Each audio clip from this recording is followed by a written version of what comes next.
Oke, selamat siang sahabat Lingkar Madani dan sahabat Tong Belajar.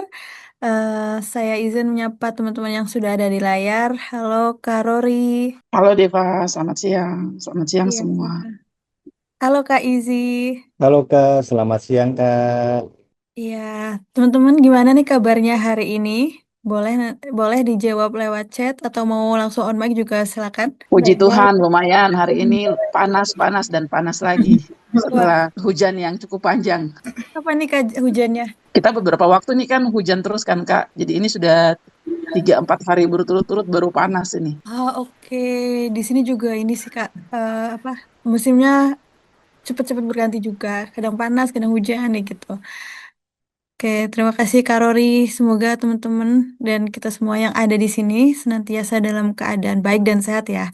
Nah, puja dan syukur kita panjatkan kehadirat Tuhan Yang Maha Esa, karena atas rahmat dan karunia-Nya kita dapat berkumpul dalam kegiatan pelatihan yang merupakan kolaborasi antara Lingkar Madani dan Tong Belajar. Nah, saya Deva dari Lingkar Madani yang akan memandu jalannya sesi pelatihan ini sebagai host. Nah, sebelumnya teman-teman yang baru join, salam kenal. Kita bertemu lagi dalam pelatihan virtual khusus OMS di Papua. Kali ini kita akan belajar tentang policy brief. Adapun tema pelatihan yang diangkat adalah strategi penyusunan policy brief yang efektif, persuasif, dan berdampak. Saya tidak sendiri di sini. Ada Kaneta dari Tong Belajar sebagai moderator yang akan memandu jalannya pelatihan. Kemudian ada juga Pak Yosef yang akan menjadi narasumber. Saya sapa dulu ya. Halo Kaneta, halo ke Pak Yosef. Hai Kak Deva, Halo, selamat siang. Oke, siang selamat Deva. siang. Gimana nih kabarnya Kaneta sama Pak Yosef? Puji Tuhan baik. Pak Yosef baik ya kabarnya ya? Baik, ya, baik. Baik. Iya, halo teman-teman semua, perkenalkan nama saya Neta Manovandu, biasa dipanggil dengan nama Neta. Neta. Saya sendiri dari Lembaga Pengkajian dan Penguatan Kapasitas Papua yang mungkin teman-teman kenal dengan Lekat Papua. Ya, di sini saya dipercayakan sebagai moderator dalam pelatihan Policy Brief pada siang hari ini. Baik teman-teman, sebelum kita mulai, kita akan buka dengan doa. Dan doa ini akan saya pimpin menurut keyakinan saya, yaitu Kristen Protestan, dan teman-teman yang beragama lain bisa menyesuaikan. Baik, mari kita berdoa. Puji dan syukur kami datang ke hadirat-Mu, Bapa yang kami sembah lewat Putra-Mu Yesus Kristus, Juru Selamat kami yang hidup, yang terus memberikan kami kesempatan untuk menjalani kehidupan di tengah-tengah dunia ini. Terima kasih Tuhan Yesus buat kesempatan yang Tuhan berikan bagi kami dalam seluruh kehidupan lewat pekerjaan kami. Di siang hari ini kami akan melakukan aktivitas pelatihan online. Tuhan, kami taruh pelatihan ini dari awal, pertengahan, hingga berakhirnya boleh terjadi menurut kehendak Tuhan, supaya apa yang kami kerjakan boleh mendapat dampak dalam seluruh kehidupan kami hari lepas hari. Terima kasih Tuhan Yesus, kasih kami hikmat pengertian supaya kami melakukannya dengan rasa takut akan Tuhan, dan apa yang kami kerjakan untuk menjadi berkat bagi banyak orang. Terima kasih Tuhan Yesus, di dalam nama Tuhan Yesus Kristus, Juru Selamat kami yang hidup, kami sudah berdoa. Amin.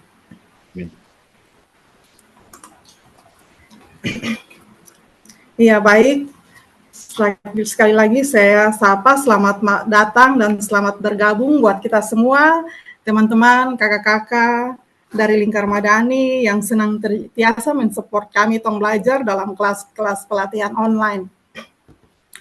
Kita akan mulai dalam kelas pelatihan strategi penyusunan policy brief yang efektif, persuasif, dan berdampak.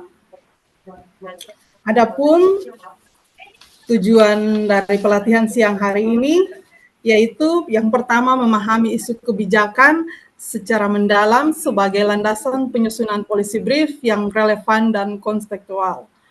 Yang kedua, menetapkan tujuan sasaran policy brief secara efektif dan terarah sesuai dengan kebutuhan advokasi. Yang ketiga, menganalisis data secara tepat dan untuk mendukung argumentasi dan keabsahan rekomendasi kebijakan yang disusun.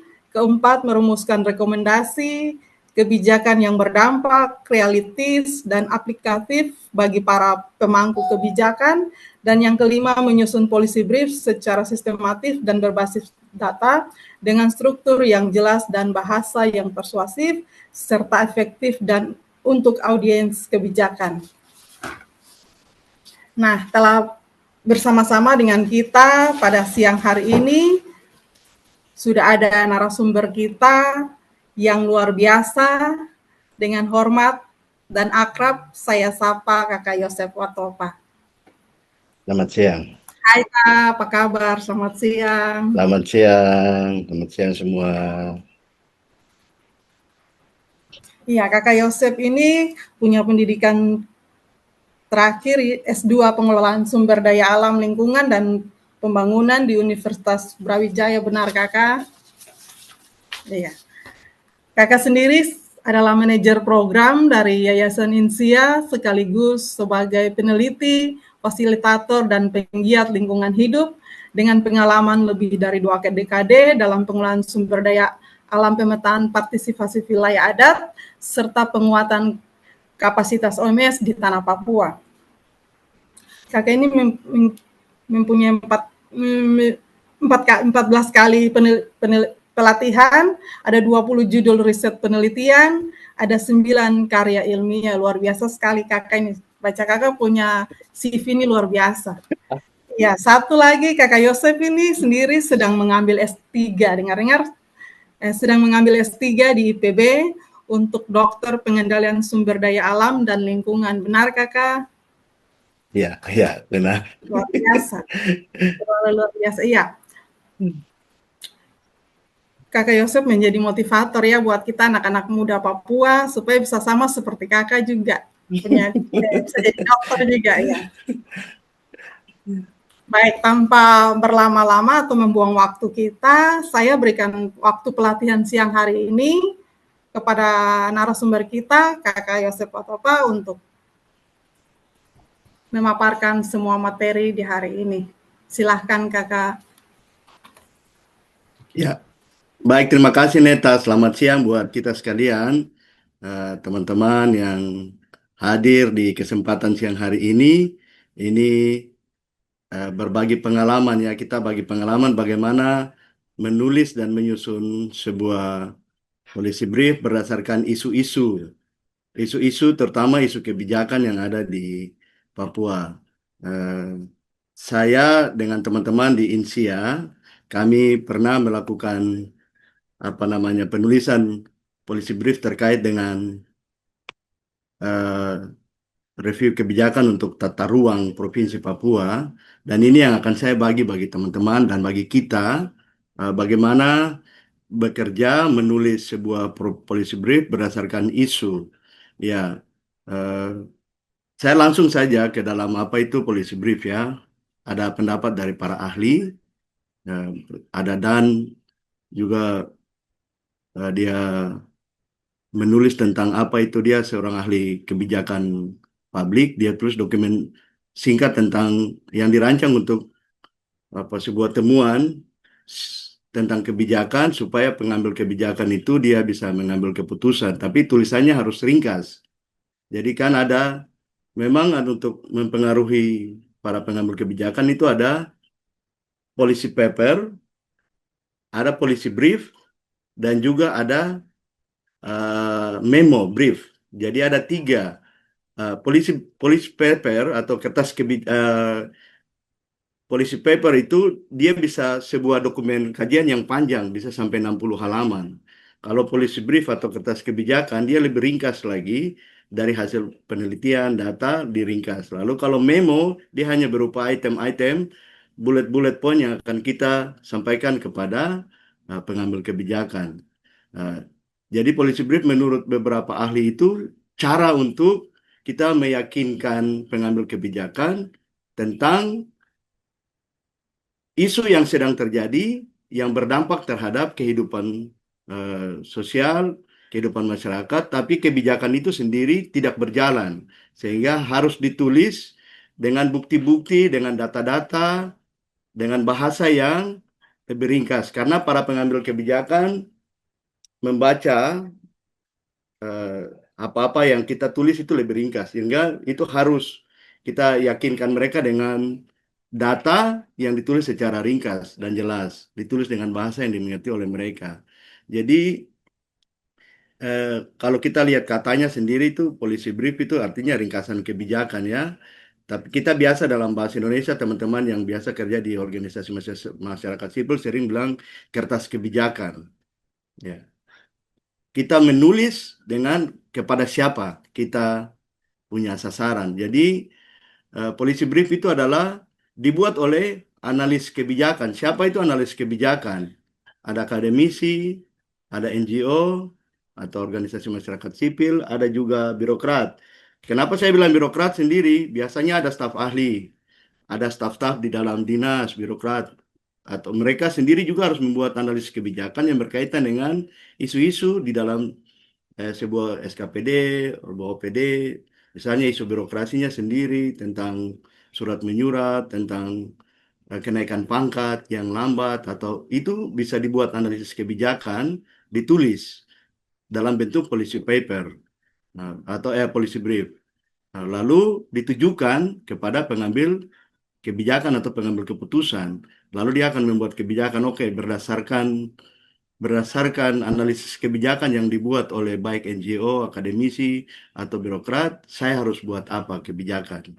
Jadi dokumennya singkat, berbobot. Dia sebagai alat komunikasi. Tujuannya agar pengambil kebijakan dapat melakukan sesuatu. Oleh sebab itu, ada dua hal. Biasanya juga bisa saja policy brief yang kita tulis, kertas kebijakan yang kita tulis itu tidak berpengaruh.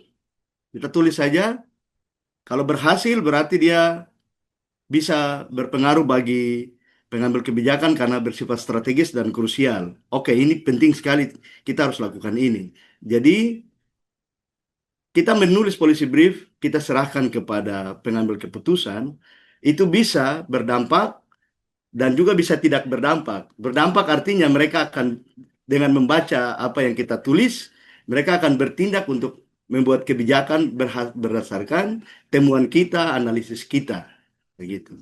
Lalu, di sini saya coba lihat, membagikan kepada kita, karena dia merupakan media komunikasi. Pertama, sasarannya siapa? Sasaran dari policy brief adalah pembuat keputusan. Karena kebijakan, siapa pengambil kebijakan? Eksekutif terutama, terus juga bisa DPR. Ya, itu karena ini kebijakan berkaitan dengan para pengambil kebijakan. Itu mereka adalah sasaran utama. Lalu fokusnya lebih kepada pesan kebijakan khusus. Jadi misalnya situasi kita sekarang misalnya di Papua ini ada proyek strategis nasional. Pesan khusus kita apa? Apa yang kita mau sampaikan berkaitan dengan ekosistem, berkaitan dengan masyarakat adat, berkaitan dengan perubahan tata ruang. Itu fokus langsung ke pesan kebijakan apa yang kita mau tulis, atau makanan bergizi tambahan ya. Misalnya itu, kita mau fokus ke kebijakan makanan bergizi. Oke, kita akan tulis itu. Tapi apa-apa yang berhubungan yang kita mau mempengaruhi, misalnya melibatkan masyarakat lokal yang menangani makanan bergizi gratis.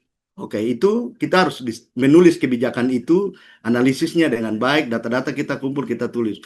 Kita fokus ke kebijakan itu yang akan kita pengaruhi. Lalu berikutnya itu konteks atau isu. Kita ini berbicara tentang isunya itu adalah isu advokasi dan kita akan lobby. Jadi misalnya kalau itu adalah makanan bergizi gratis (MBG) atau dia adalah proyek strategis nasional yang berdampak terhadap masyarakat adat, hutan hilang, hak-hak masyarakat hilang, maka kita harus menulisnya dalam bentuk isu-isu yang itu adalah merupakan isu yang akan kita advokasi dan kita akan melakukan lobby terhadap isu-isu itu. Berikutnya itu kita melakukan penelitian. Jadi kertas kebijakan juga karena dia merupakan analisis, kita melakukan analisis, maka perlu ada penelitian baik sekunder maupun primer. Ini ada metodologinya. Jadi ini semacam kita memang melakukan penelitian supaya analisis data yang kita lakukan itu betul-betul dianalisis dengan metodologi yang baik, terstruktur mendapatkan hasil. Dari hasil analisis itulah kita akan keluar eh, pesan-pesan kita berbasis pada hasil analisis. Jadi bisa kita lakukan penelitian sekunder berdasarkan data-data, dokumen-dokumen yang ada, misalnya dokumen-dokumen berkaitan dengan makanan bergizi gratis atau PSN yang berdampak, tapi juga kalau di Papua, misalnya hilangnya hutan, ada orang pusing karena makanan bergizi gratis, di mana kasusnya, lalu kita menulisnya. Kita melakukan penelitian, mengambil sampelnya, di mana, lalu kita menulis bagian-bagian itu, nanti akan kita tampilkan di dalam kertas kebijakan. Ya. Tidak bisa kita menulis analisis kertas kebijakan tanpa melakukan penelitian. Nah, karena itu analisis yang akan kita tulis berbasis pada data. Yang berikut harus jelas dan mudah dipahami. Bahasanya yang karena ini bahasa persuasif, bahasa yang pengambil kebijakan mudah memahami, langsung ke to the point saja. Misalnya hilangnya hutan dari 5 tahun terakhir hutan terjadi degradasi hutan. Kita tampilkan data saja, misalnya data bisa grafik atau bar, kita tampilkan datanya. Atau kita kalau ada teman-teman yang bisa analisis apa namanya tutupan lahan dengan menggunakan GIS, itu tampilkan gambar itu. Ini tutupan hutan, 5 tahun terakhir terjadi degradasi atau deforestasi, itu sebesar begini dan tahun ini sekian-sekian. Atau makanan bergizi gratis, dia apa namanya orang Papua yang terlibat. Seandainya kita mau bicara sampai ke situ, siapa yang memegang proyek itu ada, itu makanya kita perlu analisis. Siapa-siapa yang pegang proyek, orang-orang siapa yang masak di dapur. Lalu bahasa-bahasa kita tampilkan itu, keterlibatan orang, sehingga kalau kita mau fokus kepada pengangguran, kalau kita mau fokus kepada apa namanya makanan bergizi gratis berdampak pada pekerjaan, ada orang yang bekerja di situ, itu bisa karena kita punya data dan bahasanya jelas. Nah, lalu yang paling terakhir durasinya ya, polisi polisi brief atau kertas kebijakan itu 4 sampai 7 halaman, maksimal itu 7 halaman lah. 7 8 ada yang sampai 10 tapi itu terlalu banyak karena para pengambil kebijakan kalau kita sudah tulis kertas kebijakan, mereka paling hanya buka saja langsung ke rekomendasi. Dia akan baca di pengantar, dia baca di pendahuluan, lalu dia lihat ke rekomendasi.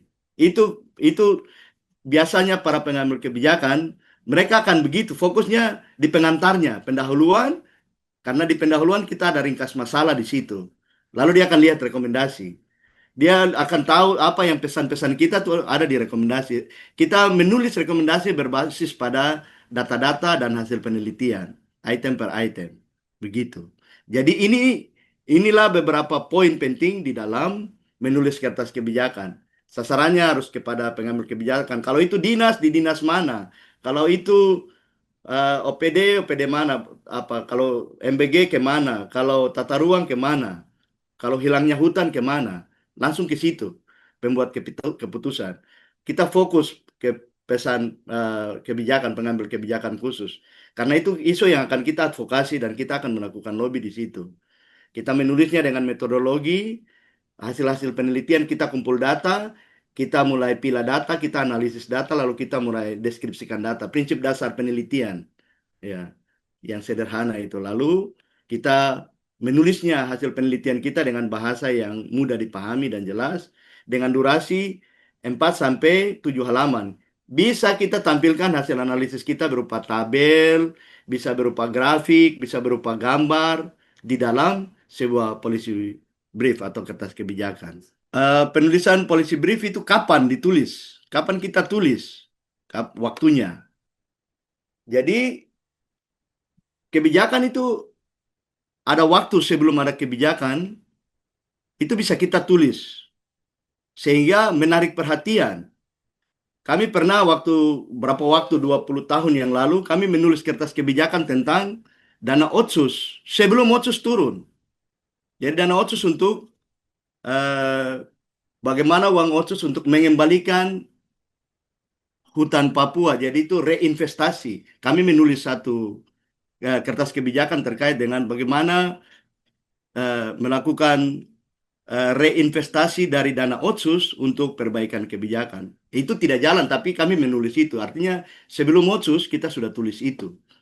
Nah, kebijakannya itu berkaitan dengan bagaimana reinvestasi di Papua. Uang dipakai akan sedot ekstraksi yang jalan tinggi, tapi hutan hilang. Tetapi bagaimana melakukan reinvestasi berbasis pada uang-uang yang ada datang. Itu eh, kertas kebijakan ditulis dengan lobby dilakukan dalam proses yang panjang. Itu sebelum kebijakan. Itu saya kasih contoh itu. Yang berikut, saat kebijakan berada dalam proses legislasi untuk menjadi sebuah kebijakan publik. Contoh kemarin waktu waktu Otsus Jilid 2, nah itu posisi di mana kertas kebijakan ditulis. Otsus Jilid 1 20 tahun kah? Itu sudah lewat. Sekarang tuh ada Otsus Jilid 2 dengan seperti tidak berbobot begitu Toh seperti biasa-biasa karena tidak ada perhatian kita, baik organisasi masyarakat sipil maupun perguruan tinggi atau para birokrat sendiri, evaluasi terhadap Otsus seperti biasa. Jadi itu posisi di mana sebuah kertas kebijakan ditulis. Bisa saat kebijakan sedang dilaksanakan. Yang berikut itu saat kebijakan di apa namanya laksanakan ya. Contoh yang yang yang dilakukan sekarang oleh kami INSIA itu menulis kertas kebijakan berkaitan dengan eh, Taman Nasional. Pembramofoja menjadi Taman Nasional. Isu perubahan fungsi dari Suaka Marga Satwa menjadi Taman Nasional. Itu kita melakukan penelitian, lalu kita menulis beberapa alasan-alasan kenapa perlu dilakukan eh, perubahan fungsi dari Suaka Marga Satwa menjadi Taman Nasional. Dan yang ketiga itu, yang keempat itu saat berada dalam fase evaluasi kebijakan, sebuah kebijakan. Ini biasa di pemerintah ada punya fase-fase kebijakan, terutama tata ruang ya. Per 5 tahun itu dilakukan evaluasi terhadap tata ruang. Nah, pada saat itulah kita melakukan penulisan policy brief untuk menilai dan mengkritisi kebijakan ini tercapai atau tidak. Dan inilah yang pernah kami lakukan bersama-sama dengan koalisi masyarakat sipil, dan itu salah satu hal yang berdampak yang dilakukan oleh koalisi masyarakat sipil untuk tata ruang di Provinsi Papua. Nah, akhirnya tata ruang provinsi direvisi berdasarkan eh, kertas kebijakan. Itu waktu kapan kita menulis kertas kebijakan. Bisa sebelum ada kebijakan, saat kebijakan dalam proses legislasi, lalu kebijakan sedang dilaksanakan, maupun berada dalam fase evaluasi kebijakan. Itu bagaimana waktu kita sehingga dalam dalam kenapa kita tulis ini? Karena para pengambil kebijakan perlu masukan baik dari masyarakat sipil maupun dari akademisi maupun dari birokratnya sendiri. Mereka akan lihat ini waktu jeda ini saya mau bikin apa ini dengan situasi begini, kebijakan apa yang akan saya laksanakan. Nah, itu bisa kita lakukan, menulis kertas kebijakan berkaitan dengan isu yang sedang uh, terjadi. Bagaimana kita menulis kertas kebijakan? Itu langkah-langkah bukan langkah-langkah atau eh, ada tahapan-tahapan, tapi sebelumnya kita melakukan identifikasi masalah. Tentukan isu kebijakan yang ingin disoroti. Masalah itu kan harapan tidak sesuai dengan kenyataan. Kita mau begini, yang terjadi begini. Atau yang sudah ditulis, yang sudah direncanakan begini, tapi implementasinya begini. Ada masalah di situ. Ada kebijakan-kebijakan yang terjadi dan kita bisa menyorot isu berdasarkan masalah. Cara identifikasi masalah, ini sebenarnya materi satu, tapi karena di awal dengan cepat, teman-teman pasti yang sudah pernah terbiasa dengan bagaimana membuat pohon masalah, lalu juga ada analisis pohon masalah dengan analisis fishbone ya, analisis tulang ikan untuk melihat masalah dan isu kebijakan yang terjadi. Cari tahu akar masalahnya di mana, impact dan inti masalah, impactnya, dan bagaimana mencari solusi terhadap masalah dari akar masalah yang terjadi. Kita bisa melakukan FGD baik secara internal di dalam lembaga maupun dengan mengundang beberapa orang untuk kita mengidentifikasi masalah dengan membuat pohon masalah. Ini isu-isu kebijakan yang sedang terjadi. Dari situlah baru kita oke, kita putuskan ini kita sudah identifikasi masalah ini akan kita soroti. Setelah itu kita buat analisis data. Sebelum analisis data, kita harus kumpul data. Data-data yang berkaitan dengan isu itu. Tadi saya kasih contoh di depan, contoh makanan bergizi gratis atau proyek strategis nasional di Papua. Oke, proyek strategis nasional, tapi yang lebih khusus apa? Misalnya investasi sawit, investasi jagung, atau investasi apa yang berdampak pada hilangnya hutan. Kita mengerucut ke situ, berarti kita kumpul data. Di lokasi mana, siapa yang kena dampak, data-datanya bicara tentang kapan itu waktu akan dilaksanakan, proses-proses yang sudah terjadi di lapangan, data-data itu kita kumpul. Dan juga kita kumpul data-data berupa data-data sekunder yang berkaitan dengan teori-teori sedikit saja, berkaitan dengan data-data yang akan kita analisis. Lalu data-data yang sudah kita kumpul, baik data maupun bukti berupa foto-foto, berupa gambar, itu bisa kita kumpul. Lalu kita kumpul semua untuk membuat argumentasi. Kita akan menulis berdasarkan data-data dan hasil analisis kita. Lalu, tadi ya, sasaran kita itu adalah siapa? Kalau kita adalah pemerintah, maka kita langsung fokus ke siapa pemerintahnya. Kalau ini Bapeda kah, ini Dinas Kehutanan kah, atau langsung ke Bupati, langsung. Oh, berarti ke pemerintah secara umum, berarti kita langsung menulis. Karena kita tahu sasarannya ke situ, maka kita akan menulis dengan bahasa yang mudah dimengerti oleh sasaran kita, audiens kita. Lalu, kalau policy brief untuk pemerintah, untuk NGO dan masyarakat umum, kalau masyarakat umum lebih kepada, karena ini dia sebenarnya terkena dampak dari kebijakan, dia bukan pengambil kebijakan. Masyarakat umum lebih kepada terkena dampak kebijakan, sehingga policy brief yang kita tulis lebih kepada dampak yang akan mereka terima. Itu beda, bahasa yang akan kita gunakan beda dengan bahasa yang kita gunakan untuk pemerintah. Begitu. Begitupun kepada NGO. Kalau sesama kita NGO, kita akan menulis policy brief berkaitan dengan misalnya itu lebih kepada membangun kesepakatan, membangun koalisi, membangun kekuatan masyarakat sipil untuk melakukan advokasi ke pemerintah. Kita menulis policy brief kita ke situ. Ya. Lalu setelah itu kita menulis rekomendasi. Dari rekomendasi kita berupa solusi-solusi kebijakan yang jelas berbasis bukti. Setelah itu baru kita susun draftnya. Draftnya berdasarkan struktur yang telah ditentukan. Setelah tulis, kita akan review kembali. Beberapa orang bisa melihat kesesuaian antara isi dengan data, bahasanya, terus kelengkapan informasi. Setelah itu baru kita bisa memindahkan policy brief dengan menggunakan Canva atau Publisher. Nah, ini tahapan-tahapannya ya. Tahapannya kita menentukan isu atau masalah, terus kita tentukan sasaran, kita kumpul data, kita analisis data. Itu tahap persiapan di awal itu. Lalu setelah itu kita tulis. Kita mulai tahap penyusunan. Setelah kita analisis, kita deskripsikan temuan. Ada beberapa temuan yang kita lihat berdasarkan data. 1, 2, 3, 4, oke. Kita isi dengan, setelah kita analisis itu ada 3 atau 4 temuan kita lengkapi dengan data-data dan fakta. Bisa gambar, tadi bisa grafik, bisa foto-foto, bisa juga kutipan hasil wawancara sedikit dalam kotak. Bisa juga textbook, textbook atau kotak itu, kotak di dalam ya nanti kita buat untuk nanti masuk. Lalu kita mulai menyusun yang tangkap ketiga itu kita menyusun isi. Terdiri dari latar belakang, ringkasan eksekutif dan pembahasan. Baru setelah itu rekomendasi, lampiran, desain cover. Kita bisa pakai Canva, kita bisa pakai Publisher. Semua ini kita tulis di Word dulu. Kita tidak bisa langsung masuk ke menggunakan aplikasi yang Canva langsung tidak bisa. Kita tidak bisa langsung ke Publisher. Kita siapkan semua file dokumen kita itu dalam sebuah kertas kebijakan, kita tulis di Word dulu sebagai satu rancangan kertas kebijakan. Baru setelah itu kita publikasi, lalu diseminasi. Diseminasi itu kita publikasi, kita cetak.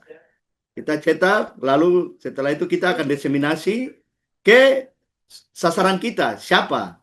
Eh, Audiens kita, siapa? Lalu kita melakukan audiensi. Nah, ini tahap yang sering dilupakan.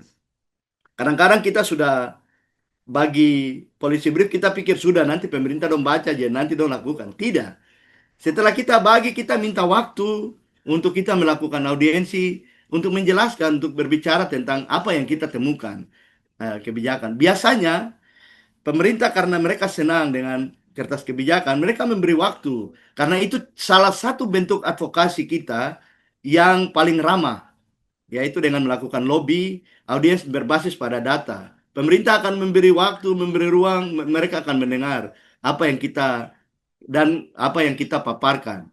Dan kalau itu benar-benar menurut penilaian mereka berpengaruh terhadap situasi sosial, situasi kebijakan yang ada di daerah, mereka akan sesegera mungkin untuk mengambil langkah berdasarkan kertas kebijakan yang kita buat. Berikutnya, jadi dalam kotak kuning ini ada tampilan eh, eh, polisi brief itu desain yang semenarik mungkin. Jadi itu biasanya saya bukan orang yang ahli di publikasi yang apa namanya, yang menggunakan Canva atau Publisher atau aplikasi-aplikasi lain, tapi ada teman. Jadi menulis kertas kebijakan itu tidak bisa satu orang, itu tim.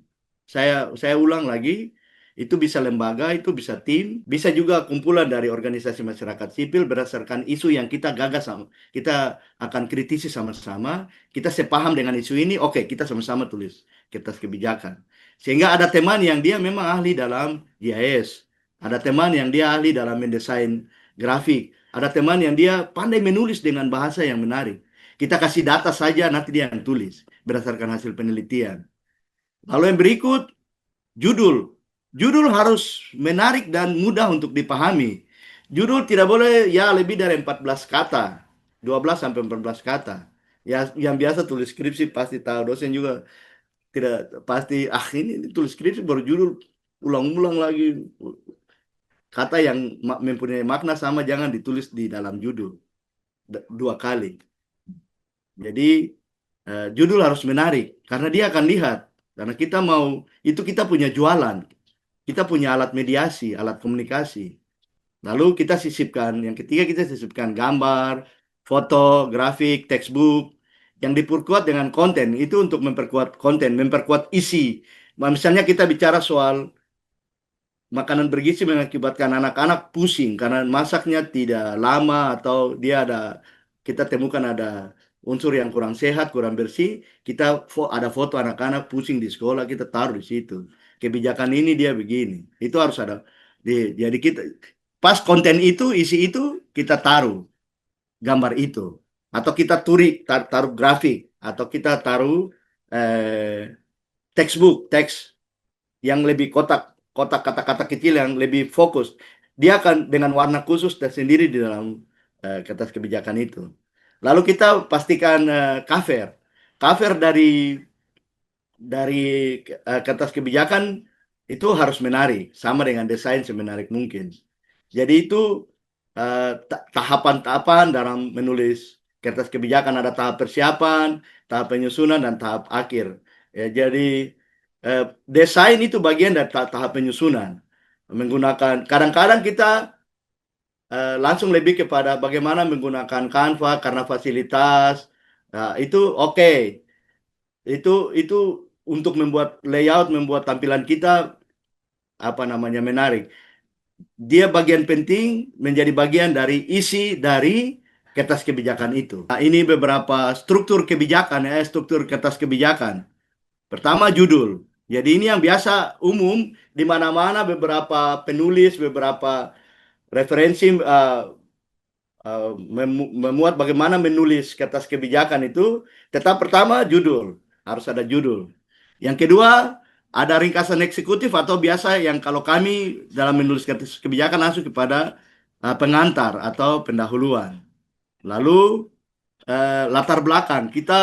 Latar belakang berisi tentang konteks dan pentingnya masalah. Kita tadi ya isu-isu, terus ini berbicara, kita tulis cara menulis latar belakang teman-teman sudah biasa ya. Saya percaya teman-teman sudah biasa bikin dulu item, satu item dia itu merupakan satu paragraf.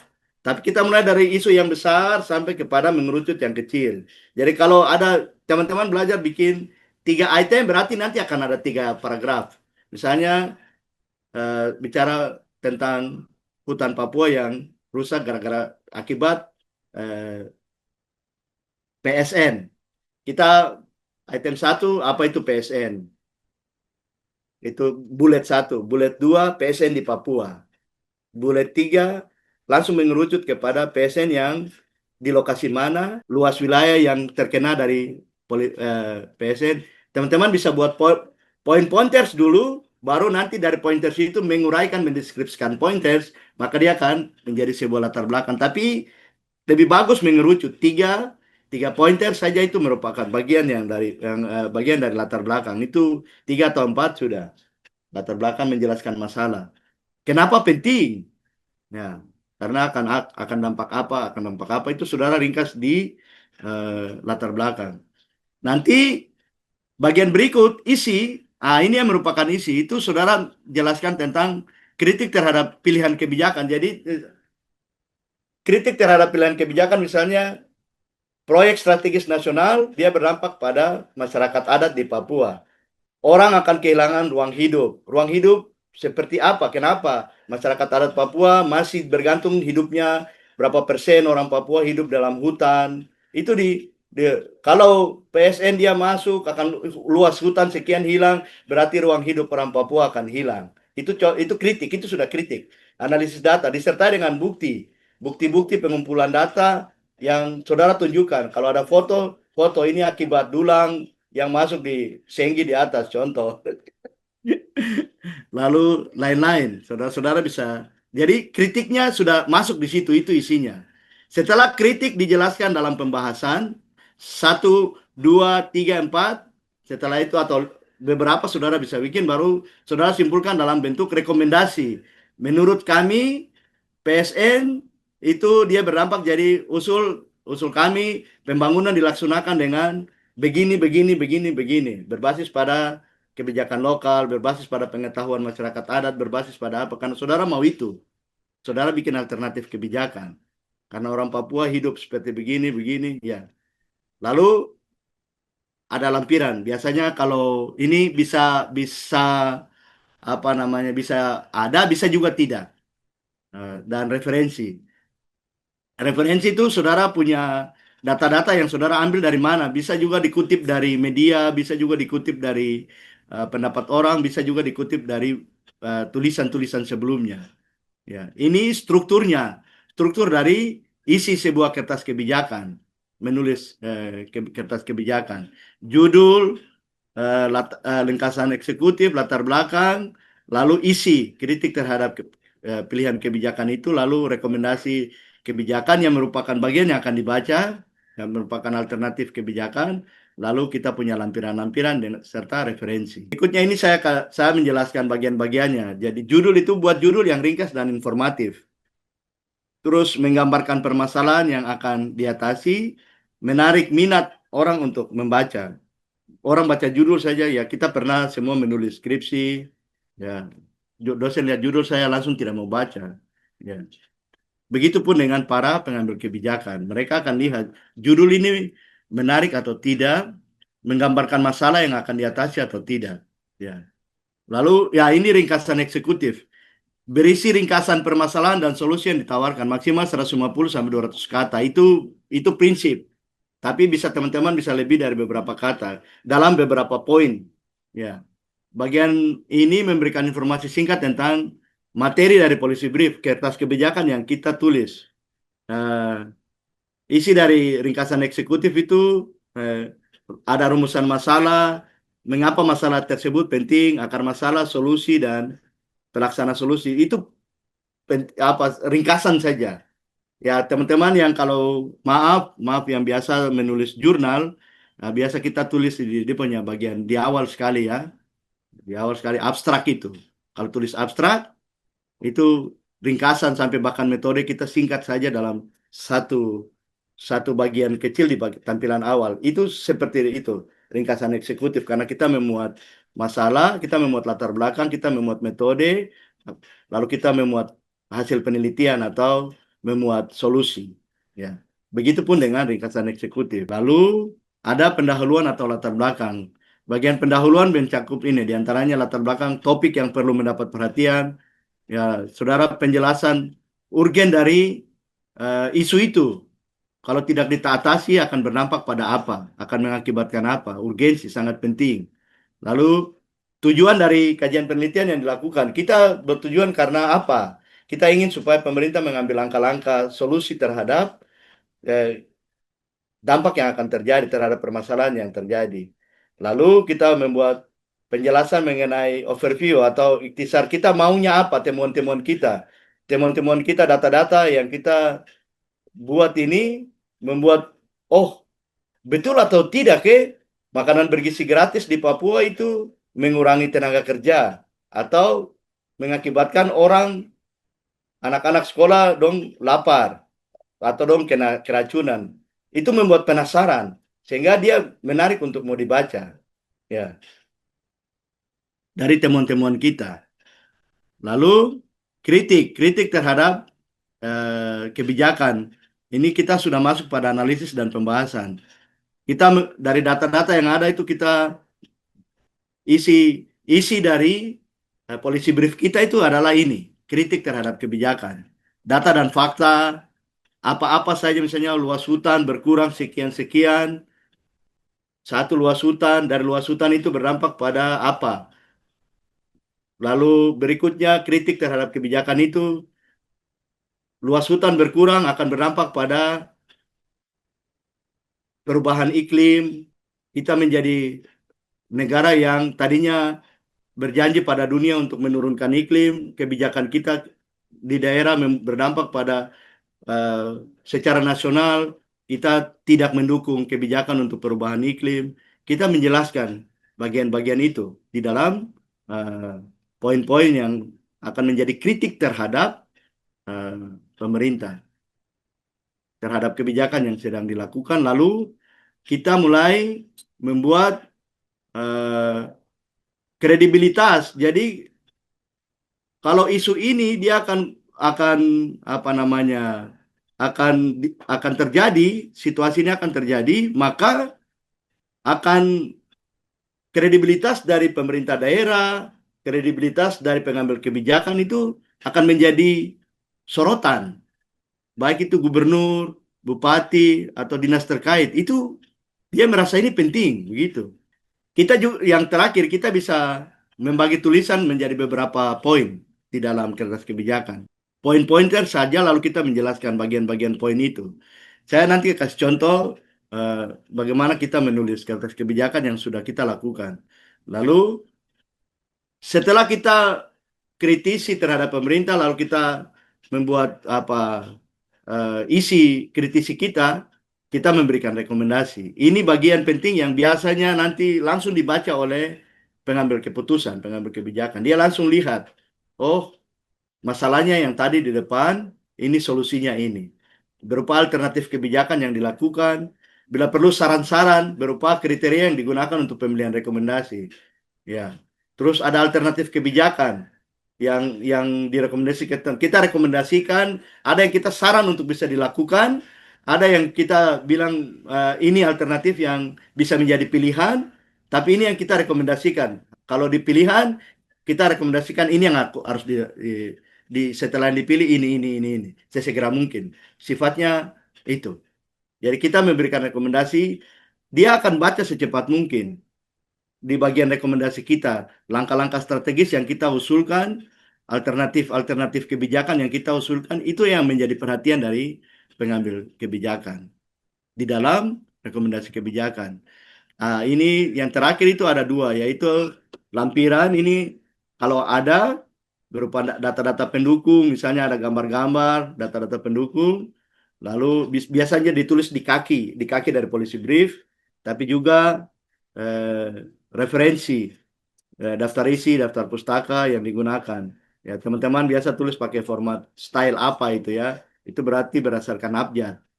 Ya, abjad ditulis oleh abjad dari penulisnya. itu ya penjelasan dari bagian-bagian struktur dari polisi brief. Ini saya kasih contoh eh, polisi brief dari eh, yang kami buat Koalisi Masyarakat Sipil untuk Tata Ruang di Provinsi Papua dengan judul Kepastian Ruang Hidup Masyarakat Hukum Adat di Papua. Dengan dia punya itemnya itu langsung ringkasan eksekutifnya itu 8 alasan perlunya revisi tata ruang. Itu dia ringkasan eksekutifnya itu. Teman-teman lihat. Poin-poin langsung. Kita akan mengkritisi tata ruang. Jadi waktu itu isu yang kita lakukan adalah ini tahun untuk revisi RTRW tahun 2018. Tahun 2018 adalah 5 tahun setelah Tata Ruang Provinsi Papua, Perda Tata Ruang Provinsi Papua disahkan 2013. Tata ruang itu perlu direvisi per 5 tahun. Oke, untuk melakukan revisi itu perlu ada alasan. Ya. Memang di aturannya begitu, tapi kita perlu untuk menilai sebelum revisi itu perlu ada PK, peninjauan kembali, baru dilakukan revisi. Itu tahapan-tahapan dalam melakukan revisi. Harus ada peninjauan kembali dulu. Apa-apa yang ditinjau. Nah, itulah yang kita, Koalisi Masyarakat Sipil, memberikan analisa terhadap ini sudah penting karena waktu itu fokus kita adalah masyarakat sipil punya ruang hidup semakin hilang. Masyarakat adat punya ruang, maaf, masyarakat adat punya ruang hidup semakin hilang berkaitan dengan tidak konsistensinya tata ruang, izin-izin diberikan yang tumpang tindih di dalam izin kawasan, baik kawasan hutan maupun ada sesama konsesi yang dilakukan yang berdampak pada masyarakat adat hilang ruang hidup. Tapi juga pemerintah daerah tidak menerima pemasukan daerah. Ya. Lalu kita mulai lakukan kajian, oke, berarti dan juga yang ketiga, teman-teman kita sudah kerja tentang pemetaan partisipatif ya, praktisi pemetaan partisipatif ingin supaya peta-peta partisipatif menjadi bagian dalam tata ruang. Oke, momennya sudah lewat, momen penyusunan tata ruang sudah lewat. Sekarang adalah momen evaluasi yang tadi contohnya itu ya, momen evaluasi, momen untuk revisi, 5 tahun revisi. Kita menulis kertas kebijakan supaya apa yang kita kerjakan, isu masyarakat adat, itu isu ruang hidup masyarakat adat, isu pemetaan partisipatif, bisa kita mengambil bagian di dalam proses revisi. Tapi kan kita tidak bisa datang langsung bicara ke Bapeda. Tong sudah begini, begini, begini. Kita bikin kertas kebijakan. Alasan perlunya revisi tata ruang. Karena momen revisi tata ruang, itu momen di mana kita bisa melakukan negosiasi dengan apa yang kita kerja, bisa menjadi bagian yang akan diambil, dilakukan dalam kebijakan pemerintah. Kita lakukan analisa. Teman-teman, dan ini koalisi masyarakat sipil, jadi itu bukan INSIA, ini kerja koalisi masyarakat sipil tata ruang di Provinsi Papua. Itu ada beberapa lembaga, teman-teman di Papua yang kita masuk di dalam koalisi ini. Dengan eh, untuk menulis kebijakan ini, kertas kebijakan ini, kita kumpul data. Dan itu tidak mudah, teman-teman. Tidak mudah. Bapeda sulit, ya, sehingga kita ada yang investigasi. Data kan sekarang pemerintah kita tidak bisa beri data, harus menyurat dengan resmi. Apakah mereka harus yakin dulu data kita, ya, data yang kita ambil ini nanti kita gunakan dengan baik atau tidak. Kita kumpul data, kita harus bangun jaringan dengan teman-teman di Bapeda Provinsi. Kita itu bagian-bagian yang harus dilakukan dan itu ada teman-teman yang berperan di situ. Lalu setelah kita kumpul data, baik yang dari pemerintah maupun yang kita masyarakat sipil punya, lalu kita mulai menganalisa data. Kita mulai kumpul dokumen tata ruang itu kembali. Waktu itu, ini saya langsung share. Waktu itu, kalau misalnya contoh tata ruang itu ada dua hal. Ada dokumen teknisnya, dokumen tata ruang, tapi juga ada perdanya. Nah, waktu itu, karena saya analis kebijakan, saya mengkritisi khusus kebijakan connect antara pasal-pasal di dalam perda dengan isi dari dokumen teknis. Saya beda itu. Ada teman yang khusus membeda bagian izin-izin yang diberikan. Izin-izin yang diberikan berdasarkan uh, uh, rencana kerja dari tata ruang itu sendiri. Di bagian belakang sekali ya, ada lampiran dari tata ruang itu yang berisi tentang rencana kerja 5 tahun. Ini rencana pembangunan jalan dari mana ke mana, dia masuk kawasan atau tidak. Kita pakai overlay. Jadi itu dianalisa.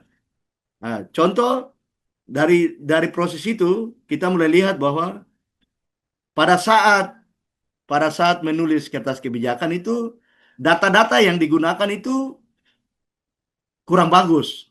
Contoh, eh, sumber data ada yang digunakan dari Perda Tata Ruang, ada dari Kementerian Tata Ruang, tapi juga kementerian terkait Kemendagri, tapi juga ada yang keluar top down, Kodam, ada jadi contoh saja misalnya luas wilayah administrasi sampai hari ini Papua luas wilayah administrasi ada menurut Kodam, ada menurut Depdagri, Kemendagri, ada menurut Otsu, ada menurut ya yang dikeluarkan menurut Undang-Undang Otsus, dan menurut tata ruang, menurut pemerintah Provinsi Papua sendiri punya hasil analisa. Jadi kita bicara soal luas administrasi saja itu sudah beda. Berarti kalau kita mau analisa dengan sumber data yang berbeda, kita akan analisa juga berbeda. Oleh sebab itu kita tulis buruknya kualitas data yang digunakan pada saat menulis tata ruang, menyusun tata ruang. Itu satu hal yang kita temukan. Kedua, kita tidak sesuai antara realisasi dengan rencana. Yang tadi saya itu, yang direncanakan sekian izin investasi, yang direncanakan sekian dengan luas yang ditargetkan di dalam Perda dengan yang di kenyataan lain, yang juga dengan yang di dokumen. Nah, ini contoh-contoh. Ini lalu kita luas sekian, yang dibebani izin sekian, tapi kenyataannya sekian. Kita tapat. Oke, begitu kita. Yang berikut lagi pelanggaran ruang di dalam kawasan ruang. Contoh, izin-izin di dalam kawasan lindung. Di Siklop ada izin penambangan. Di dalam eh, Taman Nasional Lawrence ada izin tambang. Jadi di dalam kawasan-kawasan konservasi ada izin yang diberikan. Di dalam hutan-hutan lindung ada izin yang diberikan. Berapa luasnya kita melakukan analisis. Begitupun jadi ada 8 alasan ini kita menulis oleh sebab itu perlu revisi. Begitu. Dengan alasan-alasan ini teman-teman bisa lihat ini tampilannya bisa berupa grafik, bisa juga berupa analisis spasial, eh, peta tutupan lahan atau peta izin kawasan, tumpang tindih kawasan berdasarkan analisis spasial, bisa juga tabel, ah, bisa juga tabel, ada textbooks, ada kotak kecil yang di bagian kuning di sini, itu bicara soal eh, eh, undang-undang, bicara kesesuaian peraturan. Ada peraturan yang tidak dimasukkan, misalnya di penjelasan umum dia menjelaskan tentang apa masyarakat adat, tetapi di dalam dasar undang-undangnya dia tidak tulis tentang dasar undang-undang. Begitu. Lalu rekomendasi. Kita punya rekomendasi ada 9. Dari tadi ringkasan eksekutifnya adalah 8 alasan diperlukannya revisi tata ruang dengan 9 rekomendasi. Jadi Bapeda langsung lihat ke sini, teman-teman di Bapeda. Dan saat itu kami setelah mencetak ini, kami melakukan audiens dengan Bapeda Provinsi Papua. Dan menyerahkan ini lalu kita menjelaskan. Bapeda memberi ruang bagi kita untuk presentasi. Jadi kami presentasi. Setelah itu kami presentasi di depan Kepala Bapeda, Sekretaris Bapeda, dan teman-teman staf di tata ruang. Lalu dengan demikian mereka ini menjadi perhatian mereka. Mereka menarik sekali. Waduh, teman-teman masyarakat sipil bisa baca RTRW. Kami yang kerja di Pemda saja di Bapeda saya tidak baca tata ruang. Dan itu beberapa pendapat argumen yang dikeluarkan oleh teman-teman di Bapeda dengan kertas kebijakan ini. Berdasarkan ini, maka ada langkah lanjut yang dilakukan oleh Bapeda. Mereka, oke, ada aturan tentang bagaimana melakukan revisi dengan melakukan penilaian dulu, harus peninjauan kembali. Karena ada standar untuk melakukan peninjauan kembali itu biasa ada skor. Ada 3 hal yang dinilai. Ada 3 hal yang dinilai dalam prinsip tata ruang. Misalnya kesesuaian dengan undang-undang, lalu antara implementasi dengan perencanaan, lalu yang ketiga itu impact-nya yang sudah dilihat di kenyataannya seperti berapa, itu ada scoringnya, ada penilaian. Ini saya bicara teknis, minta maaf. Tapi itu yang dilakukan, lalu itu teman-teman kita melakukan advokasi bersama-sama dengan Bapeda. Ini contoh kertas kebijakan yang ditulis nanti Mudah-mudahan, ini. Jadi tadi dari awal, kita tulis di Word dulu semua. Yang tadi di dalam tampilan itu, yang tadi dalam tampilan itu, diambil sarinya dari sini. Ditulis di Word semua. Dianalisis di Word ini, contoh perbandingan luas kawasan hutan, ya. Kita buat di Word semua. Dari Word dulu, baru nanti teman-teman yang ahli apa menggunakan Canva kah, Publisher. Waktu itu teman kita dari apa namanya Jerat yang melakukan apa namanya. Saya serahkan setelah kami menulis ini, dia yang melakukan apa namanya layout data-data. Lalu kita duduk sama-sama. Oke, tabel ini taruh di sini, tabel ini taruh di sini. Itu sederhana saja menggunakan Publisher. Jadi kita tulis analisis-analisis kita. Kedua, pelanggaran ruang di kawasan lindung ini contoh ya. Nah, disertai dengan apa? Disertai dengan tampilan tabel. Ini dia bisa tampil begini karena ada analisis data ya. Pasti teman-teman tahu. Ya. Terus tumpang tindih, izin berbasis kawasan hutan. Ini saya tampilkan dalam bentuk bar atau dalam bentuk grafik. Tapi tadi dalam policy paper kita atau kertas kebijakan kita itu ditampilkan dalam bentuk gambar oleh teman yang ahli spasial. Kita tidak tulis, tidak tampilkan dalam bentuk bar karena waktu kita analisis di Excel, kita keluarkan begini. Tetapi di balik Excel itu yang digunakan untuk membuat analisis spasial, kita menggunakan dia punya gambar-gambarnya, ya, gambar petanya. Ini contoh satu ya. Contoh yang kedua, ini saat kita tulis kertas kebijakan ini, saat ada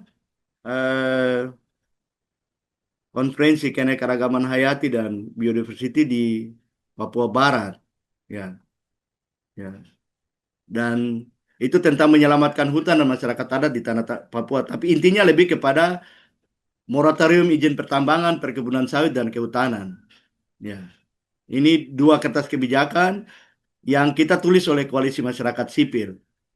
Dan kita tampilkan, kita bagi pada saat konferensi keanekaragaman hayati dan biodiversity di Manokwari tahun 2018. Dan itu membuat Provinsi Papua Barat menetapkan Provinsi Papua Barat sebagai provinsi konservasi. Salah satu hal yang menarik. Dan pasca kita yang tadi kertas kebijakan yang kami dari Koalisi Masyarakat Sipil melakukan apa namanya audiens itu ada impact-nya. Ini yang saya ingin sampaikan kepada teman-teman.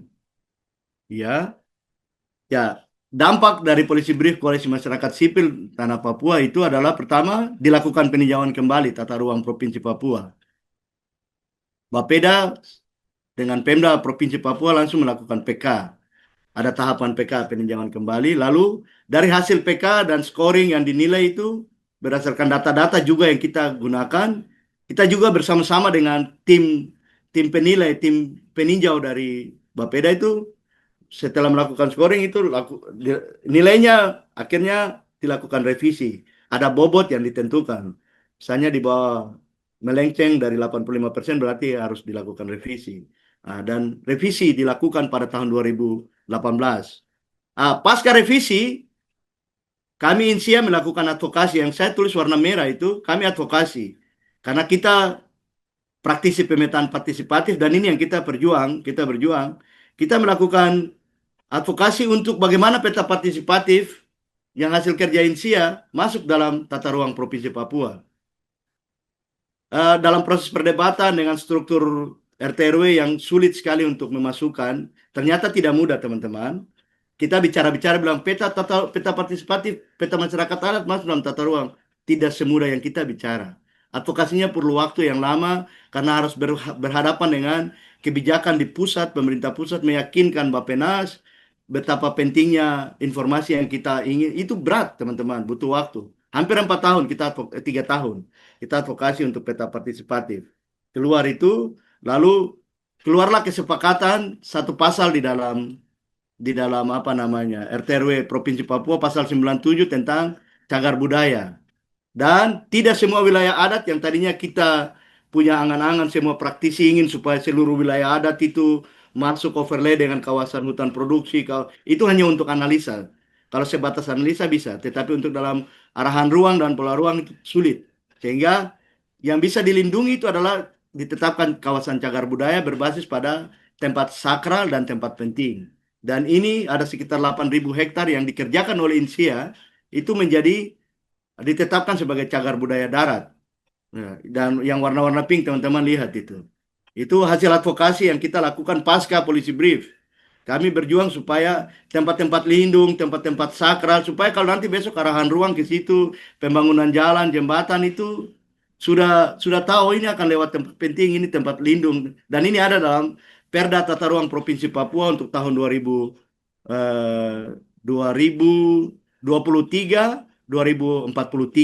di pasal 97. Bagi kami Insia dan teman-teman koalisi, ini salah satu impact dan perjuangan yang kita lakukan memasukkan dari pasca polisi brief, pasca polisi paper yang kita tulis. Jadi polisi brief, kertas kebijakan, dia tidak berakhir pada diseminasi, audiens dan advokasi terus, sehingga pemerintah merasa bahwa kita tidak lepas tangan, tetapi kita juga mendampingi dengan teman-teman pemerintah sampai apa yang kita ingin bersama, perubahan itu dia terjadi, kebijakan itu terjadi. Dan ini yang bisa saya share bagi teman-teman tentang bagaimana menulis policy brief, isi-isinya dan pengalaman kami bersama koalisi masyarakat sipil dan juga advokasi yang kita lakukan pasca policy brief ditulis. Sampai di sini, kalau ada pertanyaan silakan nanti saya kembalikan ke Neta.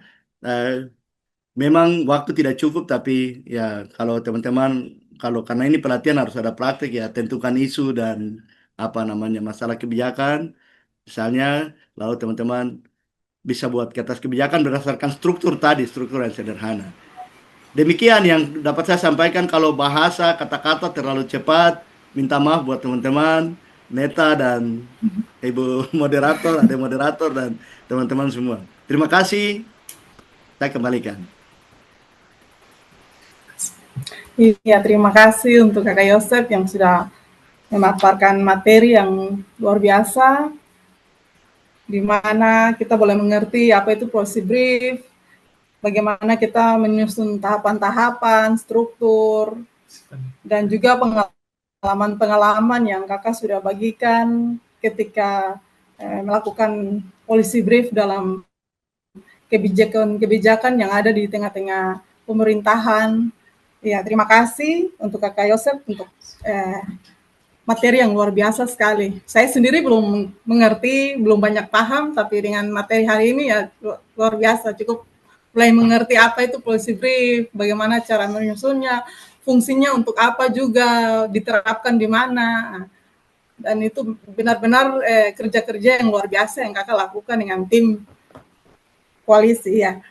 Di saat ini kita akan masuk dalam sesi diskusi, atau mungkin dari teman-teman ada mau bagi sharing-sharing pengalaman sesuai isu-isu yang mungkin sudah dari Kakak Deva, dari teman-teman Lingkar Madani, mungkin waktu daftar mungkin sudah ada langsung dengan isu-isu mereka teman-teman sendiri. Iya. Untuk itu, tapi sebelum kita masuk dalam sesi tanya jawab atau diskusi, sharing-sharing pengalaman, mungkin kita akan masuk dalam foto bersama.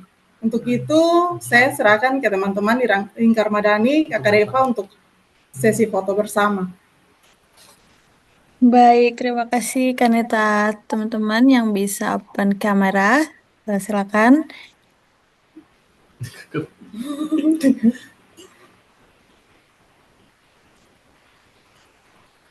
Oke, ada lagi. Kak Stephanie Cindy, apakah bisa open kamera?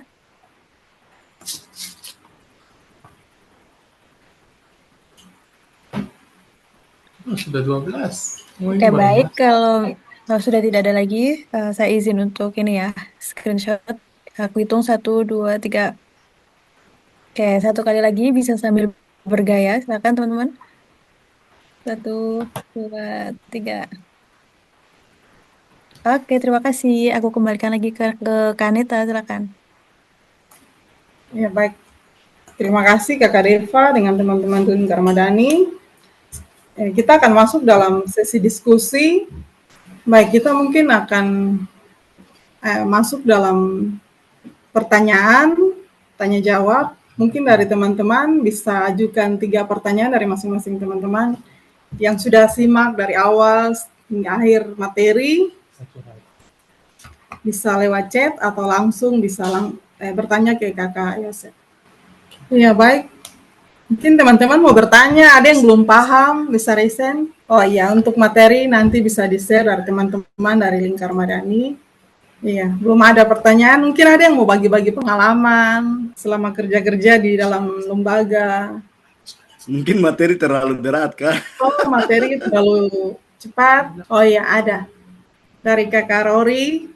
Silahkan Kakak Rory. Terima kasih Neta. Selamat siang Kakak Yosep. Kakak Yosep, terima kasih banyak untuk materi hari ini. Dari saya ada satu poin yang betul-betul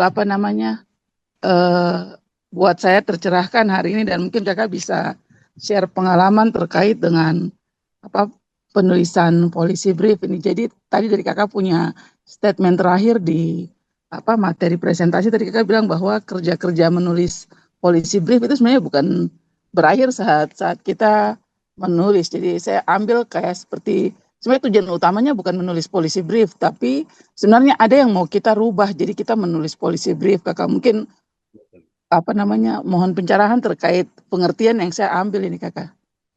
Terima kasih Kakak. Langsung jawab atau bagaimana, Neta? Boleh, Kakak langsung jawab biar langsung nyambung. Iya. Baik, ini pertanyaan Silakan, yang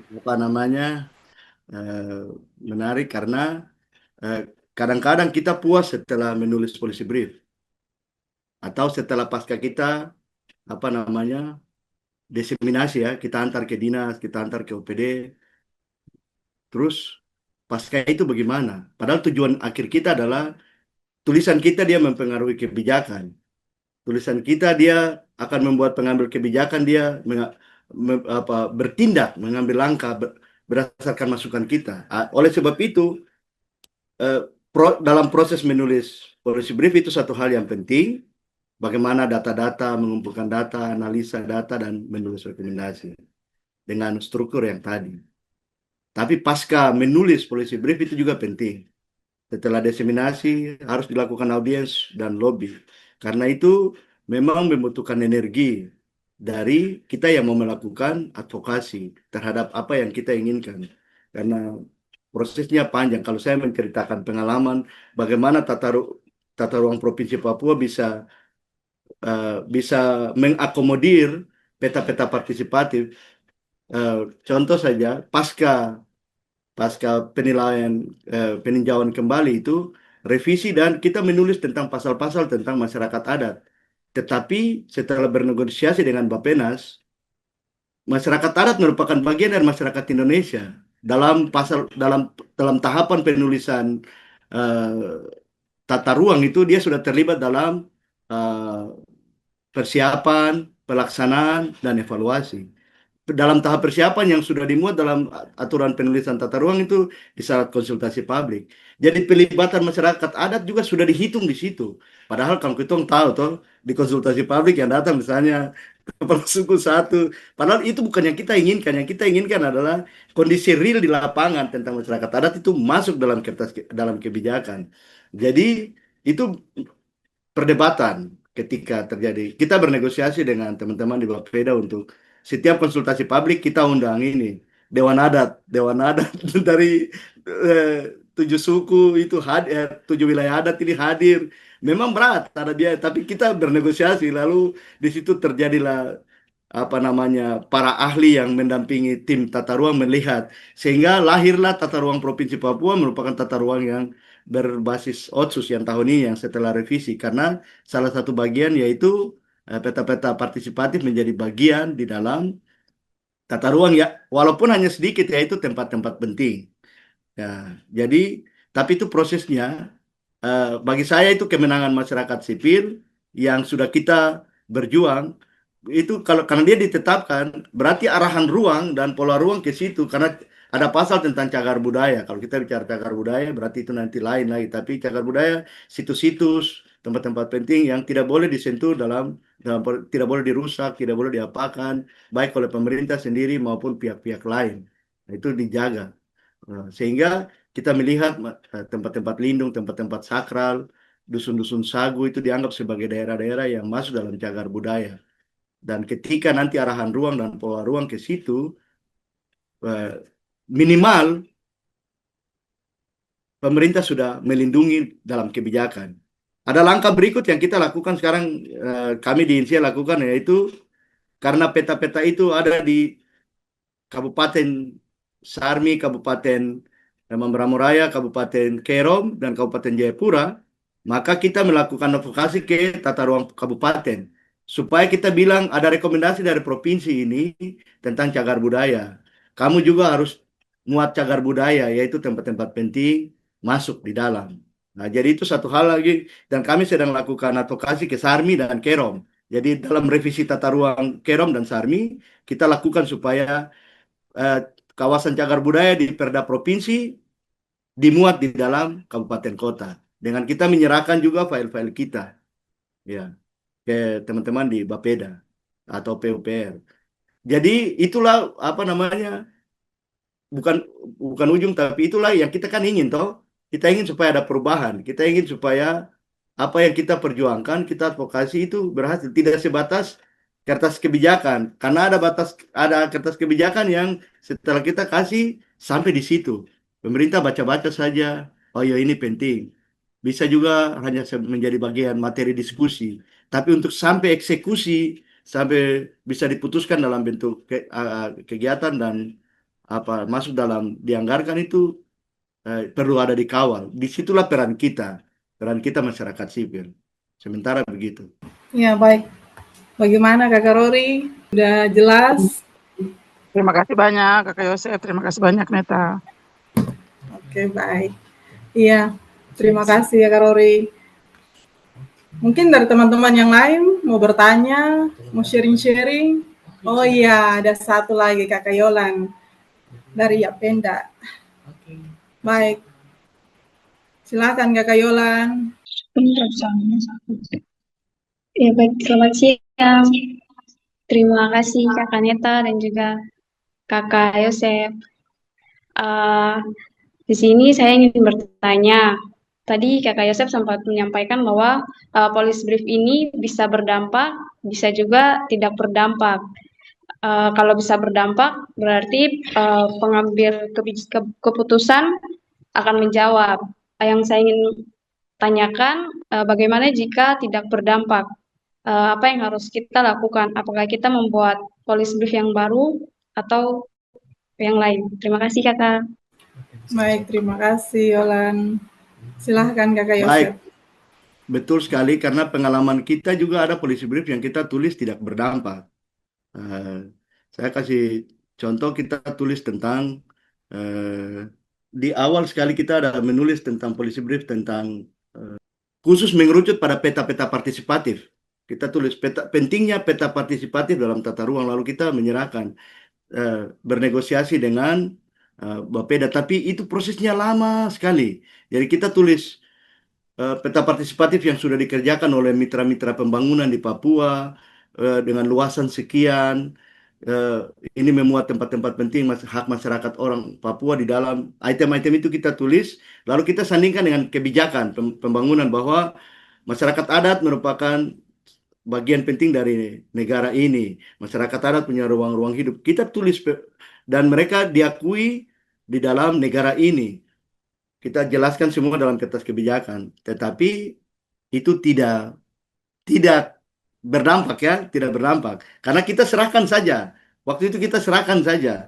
Serahkan, terus bicara audiens satu kali pada waktu serahkan saja, sudah. Setelah itu tinggal. Ini juga terkait dengan bagaimana tadi melakukan advokasi.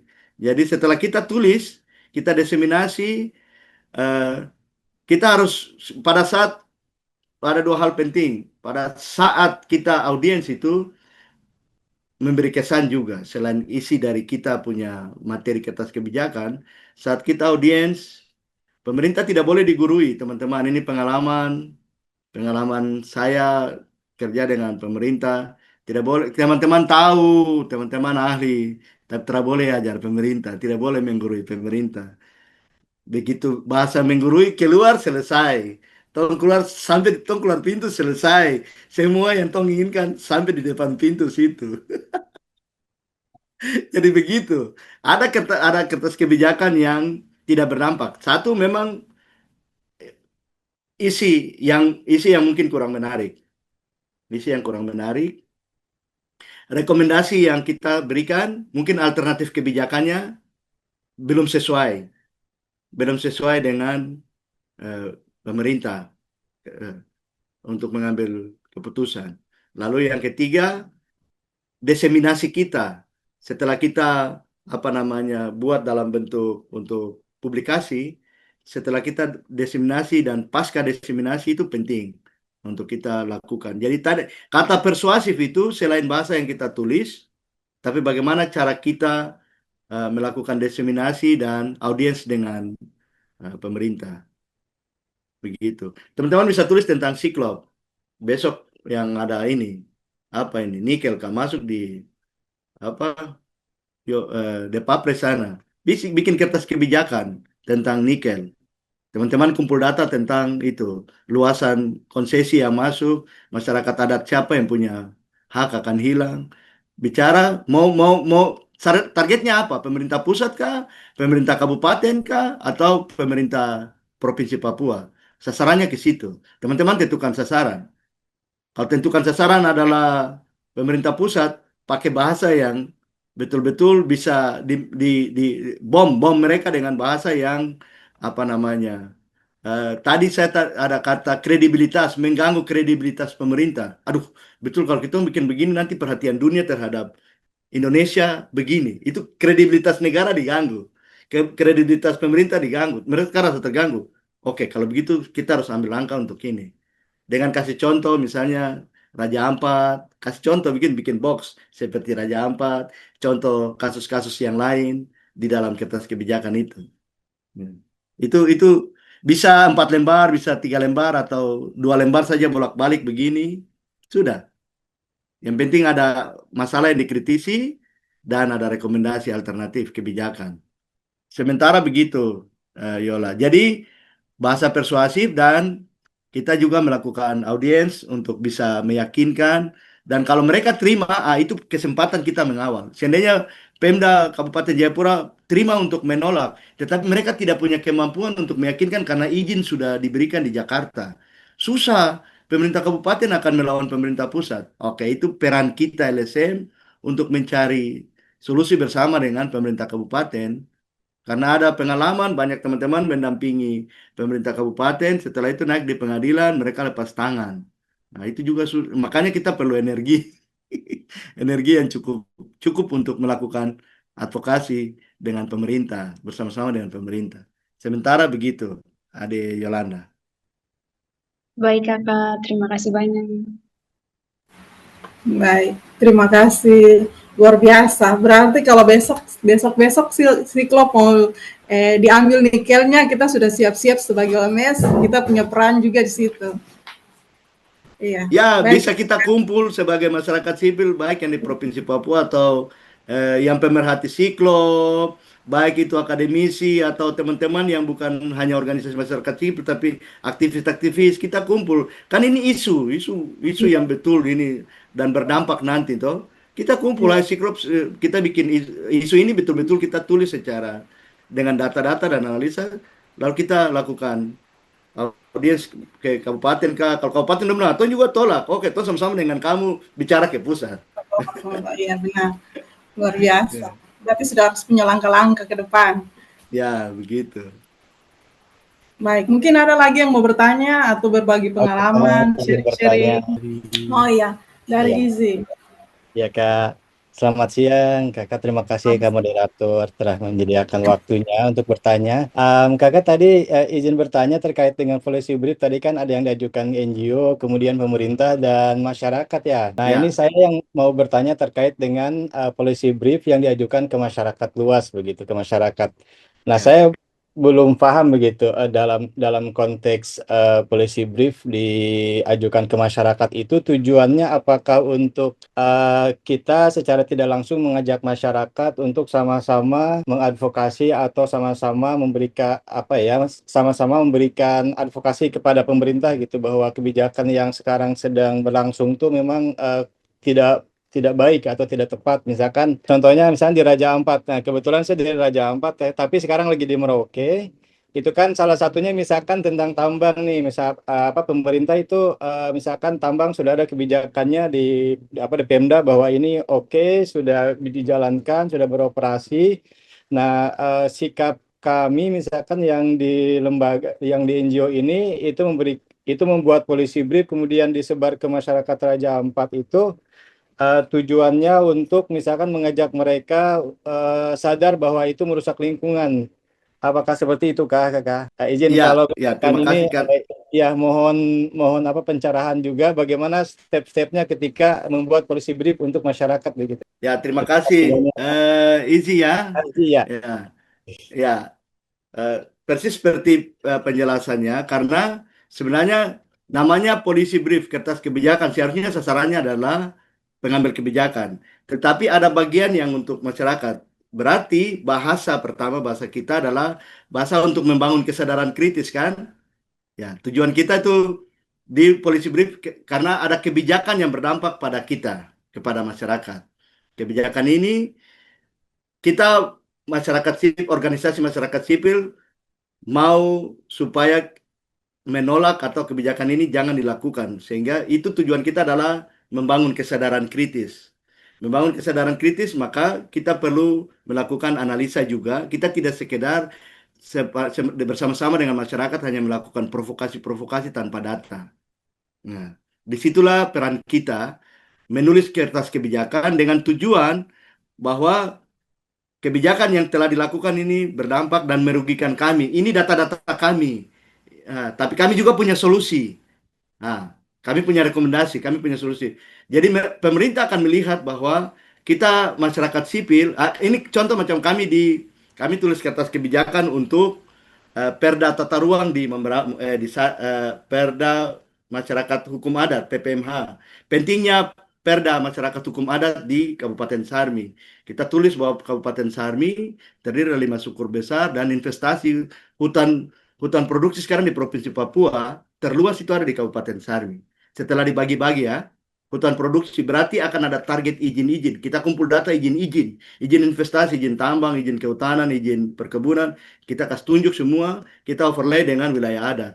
Nah, ini kita punya. Lalu Dewan Adat, Biro Bantuan Hukum, kita bilang kita perlu perda untuk perlindungan.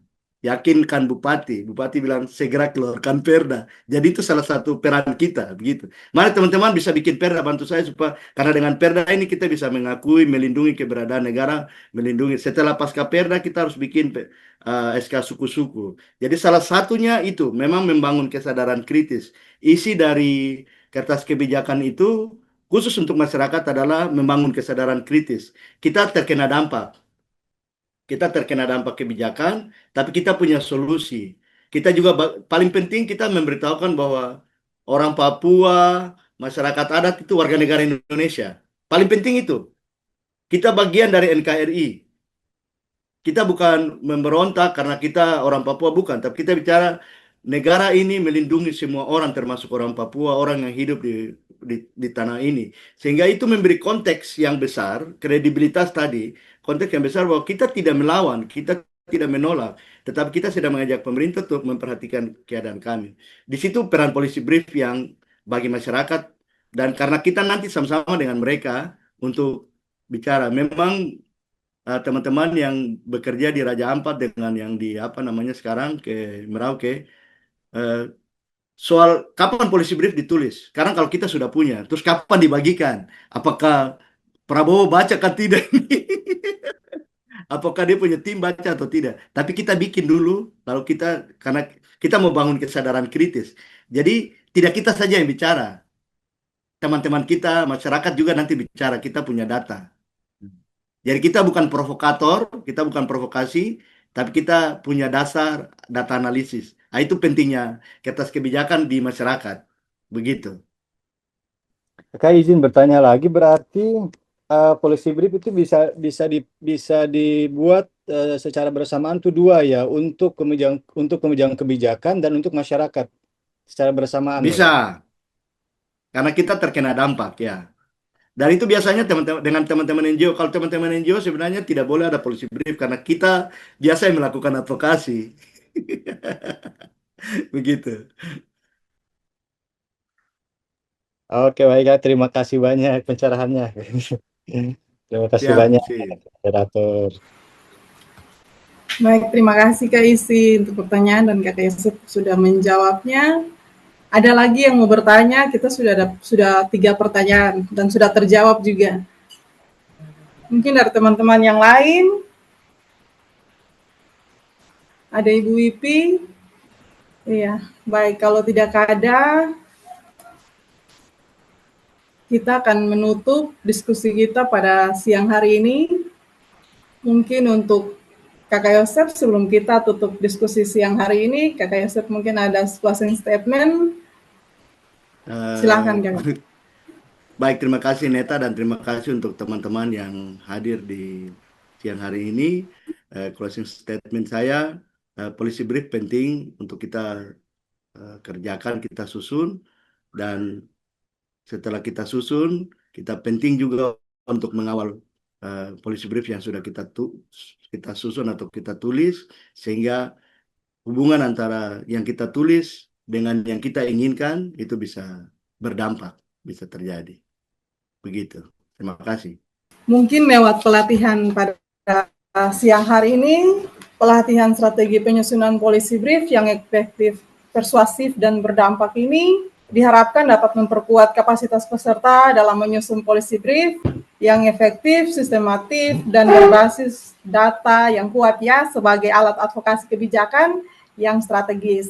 Dengan memahami isu-isu secara mendalam, menyusun rekomendasi yang berdampak, serta menggunakan bahasa juga yang ringkas dan persuasif, serta dipersiapkan untuk menyuarakan gagasan kebijakan secara lebih struktur dan berpengaruh. Melalui keterampilan ini, OMS dapat mendorong perubahan kebijakan yang lebih inklusif, berpihak untuk kepentingan publik.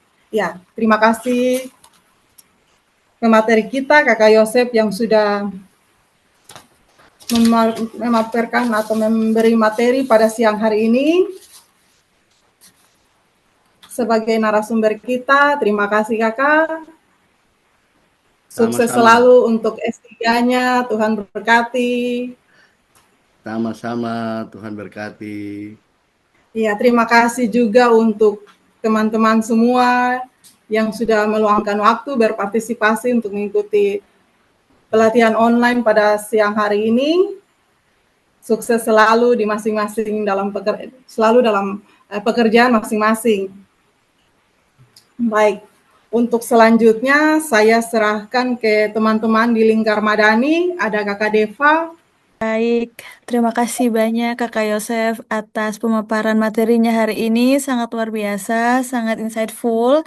Semoga apa yang disampaikan bermanfaat dan juga bisa kita terapkan di organisasi kita masing-masing ya. Nah, terima kasih banyak juga kepada Kakak Neta yang sudah memandu kelas hari ini dengan sangat baik dan penuh semangat. Tak ketinggalan, terima kasih juga kepada teman-teman yang sudah aktif berdiskusi dan mengikuti pelatihannya sampai selesai. Selanjutnya akan ada polling nih yang muncul di layar teman-teman. Mohon diisi ya. Polling ini sebagai bahan untuk evaluasi kami supaya pelatihan selanjutnya bisa lebih baik lagi.